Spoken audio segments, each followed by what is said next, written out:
Hello everyone, so welcome to my YouTube channel. We are starting the series of NEET PG capsules of radiology first. So in this video we will talk about GIT radiology and very some short crispers or very shortcuts or points or signs which are seen on various radiographs. Now if you have not subscribed to my YouTube channel till now, please subscribe to it so that you can get latest videos and updates regarding NEET PG and its preparation. So the first sign which is related to GIT is rat tail appearance with mucosal irregularity.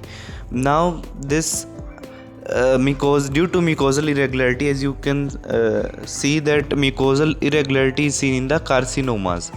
So it is carcinoma esophagus. Now second sign which is seen is corkscrew rosary bead or curling esophagus. So this corkscrew or rosary bead or curling esophagus sign is seen in the diffuse esophageal spasm. Third is Plummer-Winsell syndrome or Patterson-Brown-Kelly syndrome. So you will see various esophageal webs or cricopharyngeal webs on the X-rays, and iron deficiency anemia and dysphagia. This is the typical triad of Plummer-Winsell syndrome. Now the next is Zenker's diverticulum, which is the outpouching of mucosa through weak muscle layer, and this pouch is above the cricopharyngeus muscle. Next is benign gastric ulcer. This is very important, benign gastric and malignant gastric ulcer. In benign gastric ulcer, Hampton line will be present. Karman's meniscus and Kirkland complex are present in the malignant gastric ulcer. Regular mucosal folds are present in benign gastric ulcer. The next one is malignant gastric ulcer. So there will be Hampton line will be absent, but Karman's meniscus and Kirkland complex will be present. Next is irregular mucosal fold will be seen in malignant gastric ulcer. The next is a sign is mushroom sign, shoulder sign, string sign and double track sign. If you see them in a single picture, then it is congenital hypertrophic pyloric stenosis, and investigation of choice is USG. The main thing is that in some questions this is also asked that what is the investigation of choice of this type of disease in which this sign is seen or this radiograph is seen. So you have to tell accordingly. So next is colonic diverticulitis, in which there is sawtooth appearance as you can see, and IOC is CECT scan. Next is carcinoma colon or rectum, in which you see apple core sign. Then lead pipe colon in ulcerative colitis. In intussusception, you will get a history of red current jelly stools, and there will be coiled spring sign and claw sign.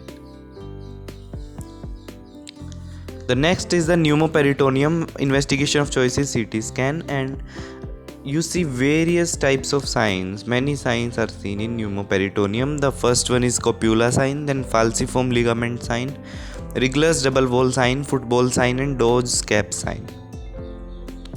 The next is intestinal obstruction.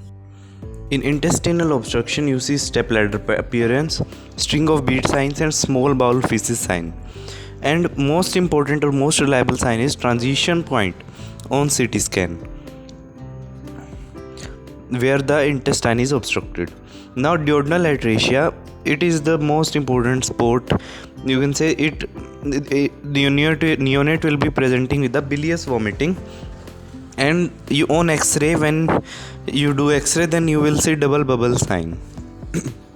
Next is the Crohn's disease. Crohn's disease, there are skip lesions. Investigation of choice is CECT scan, and you see various signs such as creeping fat sign, comb sign, cobblestone appearance of mucosa, string sign of Cantor and fat halo sign. So next is the ulcerative colitis, in which you see granular appearing mucosa, collar stud, buttonhole ulcers, pseudo polyp appearance and lead pipe colon. Because all hostrations will be lost, so the colon will appear as lead pipe colon. Ischemic colitis. Ischemic colitis, you will see thumbprinting impression, and last is acute appendicitis, in which you see arrowhead sign and cecal bar sign, and investigation of choice for acute appendicitis is USG. Thank you.